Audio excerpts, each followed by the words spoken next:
Hello, എന്തൊക്കെ വിശേഷം? ഇന്ന് നമ്മൾ ഉണ്ടാക്കുന്നത് നല്ല നാടൻ സ്റ്റൈലിലുള്ള ചിക്കൻ റോസ്റ്റാണ്.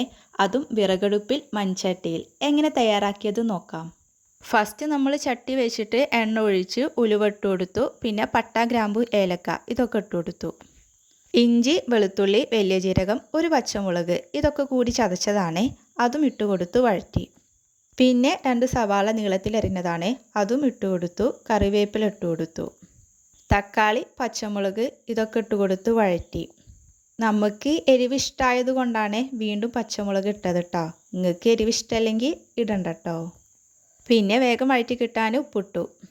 ശേഷം പൊടികൾ മല്ലിപ്പൊടി, മുളകും പൊടി, മഞ്ഞൾപ്പൊടി, ചിക്കൻ മസാലപ്പൊടി, കുരുമുളക് പൊടി ഇവയെല്ലാം ഇട്ട് കൊടുത്ത് വഴറ്റി കുറച്ച് ചുടുവെള്ളം ഒഴിച്ചു. പിന്നെ ലേശം സുർക്കയും ഒഴിച്ചു കൊടുത്തു. മസാല ഒക്കെ ഒന്ന് കുറുകി വന്നപ്പോൾ കഴുകി മാറ്റി വെച്ച ചിക്കൻ ഇട്ട് കൊടുത്ത് എല്ലാം മിക്സാക്കി. കുറച്ച് മല്ലിയില ഇട്ട് കൊടുത്ത് അടച്ചു വെച്ചു. ഒരു 10 മിനിറ്റ് നമ്മൾ വേവിച്ചെടുത്തു കേട്ടോ.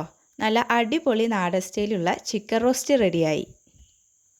പിന്നെ നമ്മൾ ഫുഡ് കഴിച്ചു. നല്ല ചോറും പപ്പടവും കുമ്പളങ്ങക്കറിയും നാടൻ സ്റ്റൈലുള്ള ചിക്കൻ റോസ്റ്റും ചമ്മന്തിയും ഇവയൊക്കെ കൂട്ടിക്കുഴച്ച് ആസ്വദിച്ച് കഴിച്ചു. ഇനി അടിപൊളി വീഡിയോസുമായി നമുക്ക് വീണ്ടും കാണാം കേട്ടോ. ബൈ.